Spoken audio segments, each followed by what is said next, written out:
Hello students, now this is the fifth hormone that we call the abscisic acid, or in short ABA. It is one of the phytohormone or the plant hormone.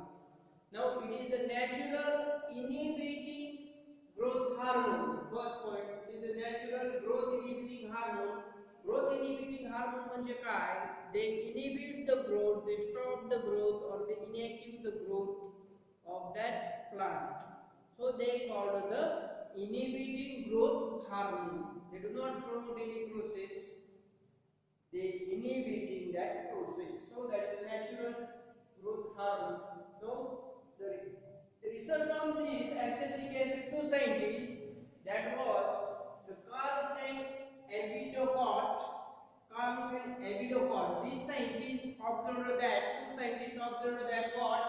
The shedding of cotton balls was due to the chemical substance, and that chemical substance is called the abscisic first and abscisic second. Now these two scientists, what they observed the shedding of cotton balls. Shedding of cotton balls means drop of the cotton balls.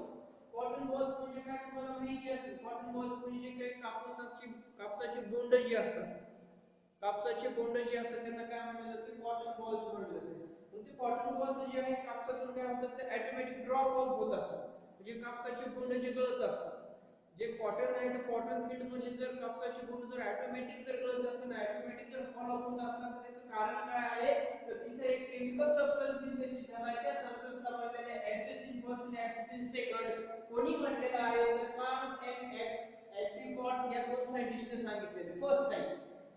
Okay, then second, the Waring scientist. Now this is the second, 1963, Waring scientist.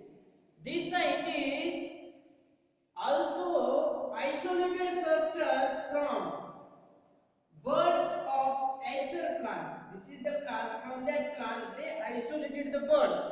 So this plant is mostly used for making the construction of the buildings. For that purpose there is requirement of wood.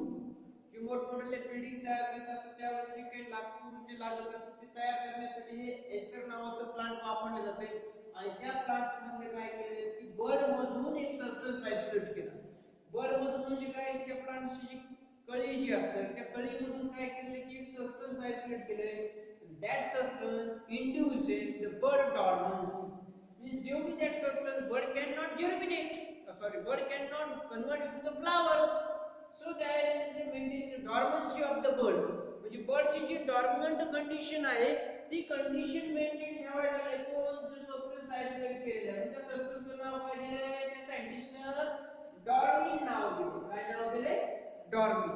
मग हा डॉर्मिन झालाय का आणि हा ॲब्सिसिक first आणि second झालाय का? दोघांचं फंक्शन जे आहे ते एकच आहे. Both of the functions are the same. So finally two identical substances. Which are the two identical substances?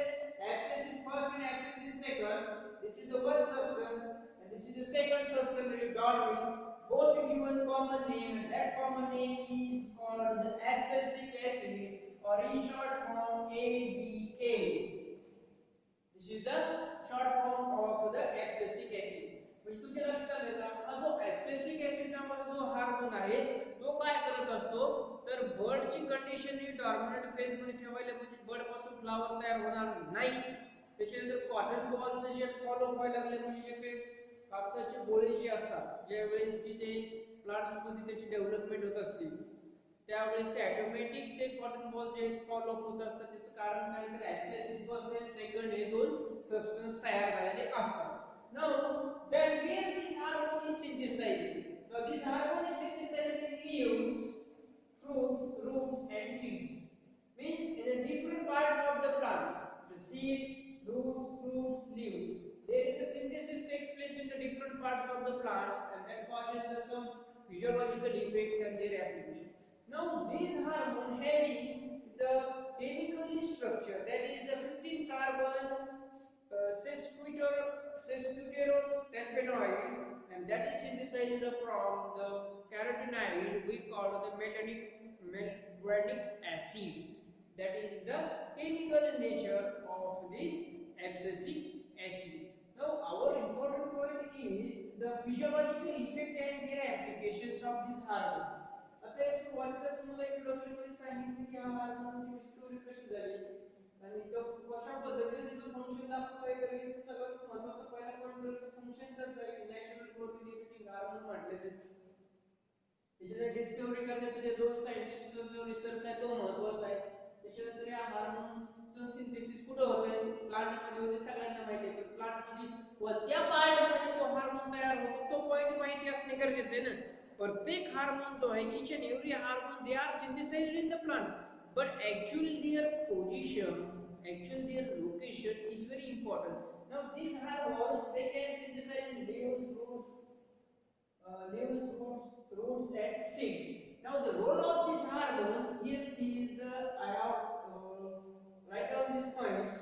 There are near about 7 to 8 applications and their effects. The first effect, promote the absorption of leaves. आता absorption of leaves म्हणजे काय हे सगळ्याला माहित आहे की पानगळती जे म्हणतो की झाडाचे जे काही पानं जे असतात ते ऑटोमॅटिक फॉल ऑफ होत असतात, नॅचरली फॉल ऑफ होत आहे. मग आपण काय म्हणतो की त्या झाडाला पाणी कमी पडलं म्हणतो, बरोबर आहे. पाणी कमी पडल्यामुळे ते पानं जे आहेत ते फॉल ऑफ व्हायला.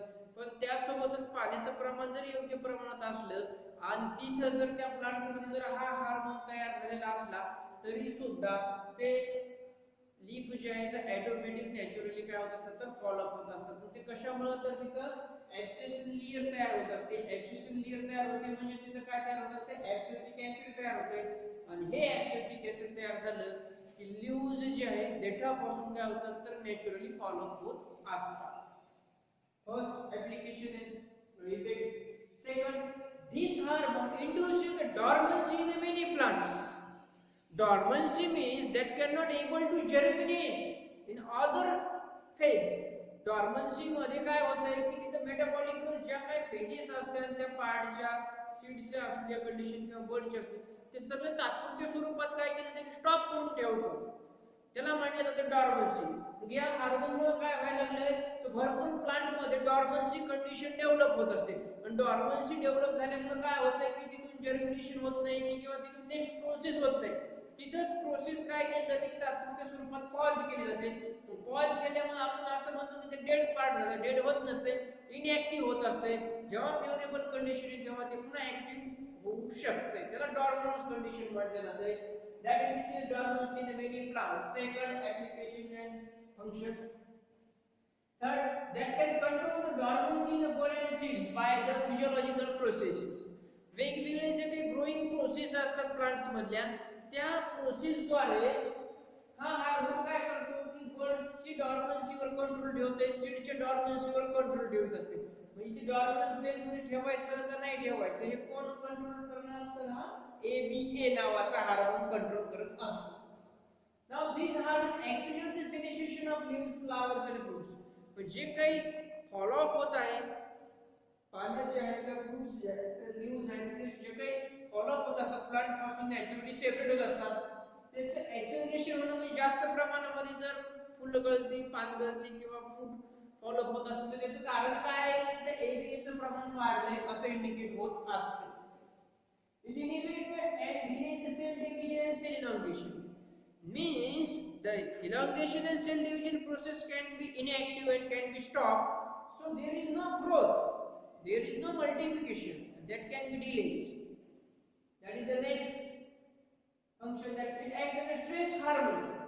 That is very important application of this hormone. It acts as a stress hormone. Means while in the environment, if there is any stress condition occurs, if now there is a very heavy rain follow in the agriculture field, that time that plants produces their ABA hormone and they can able to tolerate such a heavy rain follow condition.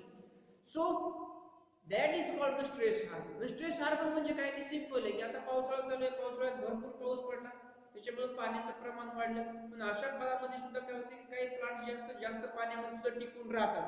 मग टिकून राहण्याचं काय कारण आहे तर त्या plants मध्ये stress hormones तयार झालेले असतात. म्हणून काही प्रमाणातलेच प्लांट्स तुम्हाला ते पाण्यामध्ये टिकून राहिलेले दिसतात. त्याचं कारण काय आहे की ती ऍडव्हर्स कंडिशन आहे. जास्त पाणी त्या प्लांटला मिळाले, जास्त पाणी मिळणं म्हणजे काय की ऍडव्हर्स कंडिशन आहे. ऍडव्हर्स कंडिशन म्हणजे भयानक कंडिशन आहे. त्या कंडिशन मध्ये जास्त पाणी जर असल्यामुळे काही प्लांट्स लिव्हिंग मध्ये राहू शकत नाही, ते डेड होतात. पण काही प्लांट जास्त पाणी जरी झालेलं असलं तरी लिव्हिंग मध्ये राहतात, त्यांची डेड होत नसते किंवा ते प्लांट नष्ट होत नसतं. ती कंडिशन म्हणजे ऍडव्हान्स कंडिशन. किंवा कधी आपल्याला माहिती आहे की उन्हाळ्यामध्ये टेम्परेचर जास्त वाढतं, टेम्परेचर वाढल्यामुळे काय होतं की काहीचे प्लांट्स जर पाहिजे तर पानं वाळून जातात. पण काही प्लांट्स असे असतात की ते उन्हाळ्यामध्ये सुद्धा इव्हर ग्रीन दिसतात, म्हणजे ग्रीन कंटिन्युअसली ग्रीन राहतात ते उन्हाळ्यामध्ये सुद्धा. ते तसं का दिसायला लागले की ते स्ट्रेस हार्मोन तिथे तयार झालेलं आहे. स्ट्रेस हार्मोनमुळे काय होतं की कंडिशन जरी एक्स्ट्रीम ऍडव्हान्स असली तरी त्या कंडिशन मध्ये काय होतं की तो प्लांट जे आहे टिकून राहते, तग धरून राहत असते. त्याचं एकमेव कारण आहे की या ABA hormone, that is the stress hormone, because that induces the plant to bear means धारण करणे. what धारण करणे? adverse environment condition, म्हणजे एन्व्हायरमेंट मध्ये लाईट जास्त राहू द्या, टेम्परेचर जास्त राहू द्या, पाण्याचं प्रमाण जास्त राहू द्या, कोणती पण कंडिशन राहू द्या, तशा कंडिशन मध्ये सुद्धा काय होतात की प्लांट टिकून राहतात. त्याचं कारण एकमेव आहे, ते म्हणजे stress hormone. Now the final one, that is they call the efflux of potassium ion from guard cell. Now efflux means movement of ions out of the cell. Efflux and influx दोन शब्द येतात, लक्षात ठेवा. Efflux and influx. Efflux and influx. Efflux is movement of ions out of the cell. सेलच्या बाहेर जर ion जात असतील त्याला म्हणायचं efflux म्हणायचं. आणि movement of ions in the cell, cell मध्ये जर आयन येत असतील तर त्याला म्हणायचं influx म्हणायचं. Remember this children.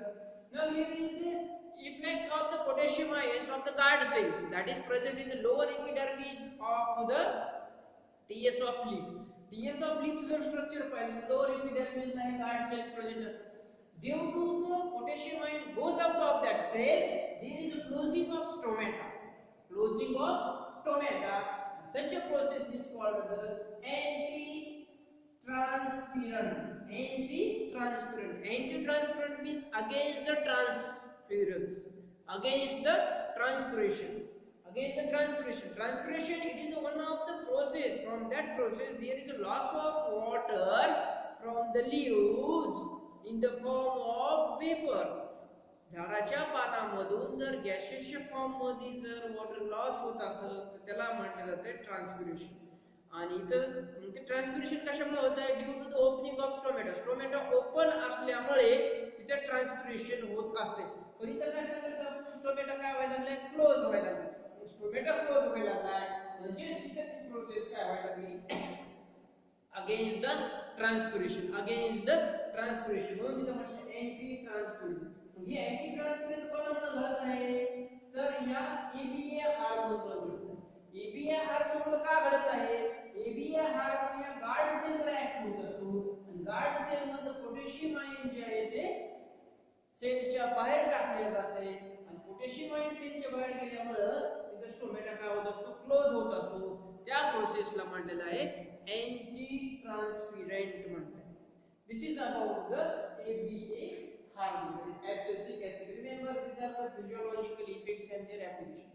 Now this is our third chapter which was we have completed. Okay, so thank you.